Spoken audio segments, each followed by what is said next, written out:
नमस्कार साथियों, मैं मनीष भारती संस्कृति पीसीएस प्लेटफॉर्म पर आप सभी का स्वागत करता हूं। साथियों, बिहार के किसानों के लिए एक बहुत बड़ी खुशखबरी है और कहा गया है कि जो फार्मर कार्ड बनने में परेशानी किसानों को आ रहा था, उसको लेकर के सरकार ने एक महत्वपूर्ण कदम उठाया है। अब देखिए, पहले क्या होता था कि जमीन जायदाद जो है किसी व्यक्ति के पूर्वज के नाम से है, उनके बाप दादा के नाम पर जमीन जायदाद था, तो निश्चित तौर पर उन सब चीजों को लेकर के उनके पास बहुत डॉक्यूमेंट उपलब्ध नहीं था, इस वजह से परेशानी होती थी। अब कहा गया है कि अगर आपके पास वंशावली है या वंशावली आपने बनवा लिया है, तो उससे भी फार्मर आईडी कार्ड आपका बन जाएगा। अब इन चीजों को लेकर के किसानों को बहुत बड़ी राहत मिलने वाली है और खास करके प्रधानमंत्री किसान सम्मान निधि योजना की जब बात की जाएगी, उसका लाभ लेने के लिए किसान को यह महत्वपूर्ण फैसला हो सकता है। अब देखिए क्या क्या चीजें हैं। बिहार के किसानों के लिए एक बड़ी राहत की खबर बताई जा रही है। अब अगर किसी किसान की जमीन उसके नाम पर नहीं है, मान लेते हैं कि यहां पर समझिए, यहां पर अगर आपके पूर्वज हैं जिनका नाम है एक्स वाई, ठीक है, अब इनके नाम पर आपका जमीन जायदाद है, ठीक है, लेकिन मान लेते हैं अब ये इस दुनिया में नहीं रह गए और आप हैं पर्सन ए, तो जाहिर सी बात है आपके नाम पर ये रजिस्ट्री या ट्रांसफर वसीयत वगैरह नहीं बन पाया, ठीक है।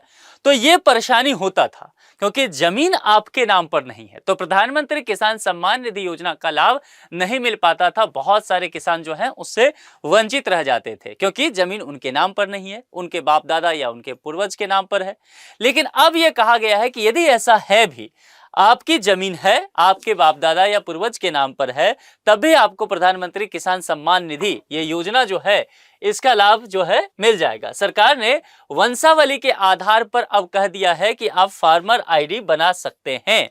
तो वंशावली आपको बस बनवा लेना है और वंशावली जैसे ही आपका तैयार हो जाएगा, इसी वंशावली के बेस पर आपका क्या होगा, फार्मर आईडी कार्ड बन जाएगा। अब जैसे ही ये फार्मर आईडी कार्ड आपको बन गया, तो इसके आधार पर फिर क्या होगा, प्रधानमंत्री किसान सम्मान निधि योजना का आप लाभ ले सकते हैं। तो कुल मिलाकर के जो हजारों किसान, लाखों किसान बिहार के थे जिनकी ये समस्या थी, जिनके पास फार्मर आईडी नहीं था और योग्य होने के बावजूद भी प्रधानमंत्री किसान सम्मान निधि योजना का लाभ नहीं मिल पा रहा था, उनके लिए एक बहुत बड़ी राहत की खबर है। उनकी समस्या यहां से खत्म होता हुआ नजर आ रहा है। अब तक फार्मर आईडी बनाने में सबसे बड़ी परेशानी यह थी कि जमीन का खतियान सीधे किसान के नाम पर नहीं होता था, जिससे जब भी वो रिक्वेस्ट करते थे फार्मर आईडी बनाने के लिए, तो जाहिर सी बात है वह रिजेक्ट हो जाता था, चूंकि खतियान ही उनके नाम पर नहीं है। ऐसे में क्या होता था कि बड़ी संख्या में किसान पीएम किसान योजना से बाहर रह जाते थे। लेकिन अब इस नियम में बदलाव किया गया है। बदलाव होने के बाद यह संभव है कि बिहार में अब देखा जाएगा कि हजारों किसान इसके अंतर्गत अपना फार्मर आईडी बनाते हुए नजर आएंगे, ठीक है, और रजिस्ट्रेशन भी फिर इनका पॉसिबल हो पाएगा। अभी कहा जा रहा है कि एक दिन में हजारों किसान जो है वो फार्मर आईडी लगातार बना रहे हैं। कृषि और राजस्व विभाग के अधिकारियों के अनुसार यह कहा गया है कि वंशावली के आधार पर फार्मर रजिस्ट्री शुरू होते ही रजिस्ट्रेशन की रफ्तार भी तेज हो गई है। चूंकि यह काम ऐसा नहीं कि होगा, शुरुआत कर दिया गया है, लेकिन कई जिलों में अभी भी बहुत सारे किसान हैं जिनकी फार्मर आईडी कार्ड नहीं बना है। तो अगर जैसे ही वहां पर बहुत सारी डिस्ट्रिक्ट जो है जहां पर फार्मर आईडी वंशावली के आधार पर बन जाएगा, तो जाहिर सी बात है यहां पर निश्चित तौर पर देखा जाएगा कि हजारों किसान जो है उसका लाभ लेते हुए दिखेंगे। संयुक्त जमाबंदी की स्थिति में भी अब यह कहा गया है कि अलग अलग परिवार के सदस्यों का रजिस्ट्रेशन किया जा रहा है, जिससे ग्रामीण इलाकों में राहत की उम्मीद बढ़ी है, क्योंकि बहुत सारे लोग जो है संयुक्त जमाबंदी के अंतर्गत यहां पर आते हैं। रजिस्ट्रेशन के दौरान सभी दस्तावेज की जांच भी की जा रही है। यह भी कहा गया है कि अगर वंशावली के आधार पर मान लेते हैं आप रजिस्ट्रेशन कराते हैं, है ना, क्योंकि आपने कहा कि आपने वसीयत नहीं लिखा है या रजिस्ट्री आपके नाम पर नहीं है, खतियान आपके नाम पर नहीं है, तो आप वंशावली के नाम पे बनवा लेते। लेकिन इस बात की भी तो पूरी संभावना है कि वंशावली जो है वो गलत भी बनवाया जा सकता है। उसी को आधार बनाते हुए आपने रिक्वेस्ट कर दिया हो, आवेदन कर दिया हो, तो उससे कैसे बचा जाए, धोखाधड़ी ना हो, इन्हीं सब चीजों से बचने के लिए दस्तावेजों की पूरी तरह से जांच की जा रही है।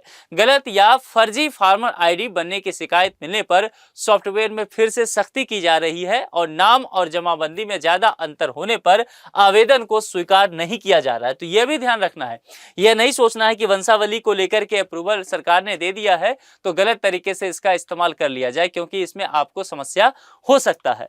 पहले से ई-केवाईसी वालों को फायदा मिलता हुआ यहां पर दिख रहा है। जो कृषि विभाग ने कहा है कि जिन किसानों की ई केवाईसी पहले से पूरी है, उन्हें अब फार्मर आईडी बनवाने में ज्यादा परेशानी नहीं होगी।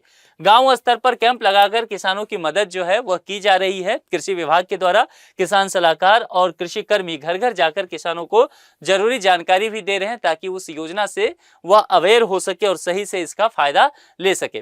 प्रशासन की ओर से कहा गया है कि जितने भी पात्र किसान हैं सभी का फार्मर आईडी जल्द से जल्द तैयार कर दिया जाएगा ताकि किसी भी किसान का पीएम किसान सम्मान निधि योजना का लाभ लेने से वो वंचित न रह जाए।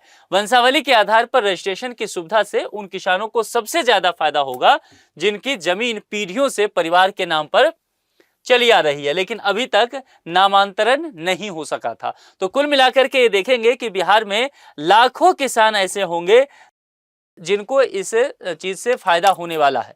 यदि आप भी ऐसे किसान में हैं जिनका फार्मर आईडी अभी तक तैयार नहीं हुआ है, बिहार में रहने वाले हैं, तो जल्द से जल्द आप इससे जुड़ करके वंशावली बनाइए और उसके आधार पर फार्मर आईडी आप बनवा सकते हैं और उसके बेस पर आप जो है प्रधानमंत्री किसान सम्मान निधि योजना का लाभ ले सकते हैं। आप इससे कितने फायदेमंद होने वाले हैं, या अगर आपके लिए लेक्चर जानकारी में मान लीजिए यूजफुल ना हो तो दूसरे जो आपके कोई जानकार होंगे, व्हाट्सएप ग्रुप होगा, वहां तक शेयर जरूर कीजिए, क्योंकि इसके आपके एक शेयर करने से हजारों किसान जो है अवेयर हो सकते हैं, उनको जानकारी मिलेगा और वो इन तमाम चीजों से लाभान्वित हो सकते हैं।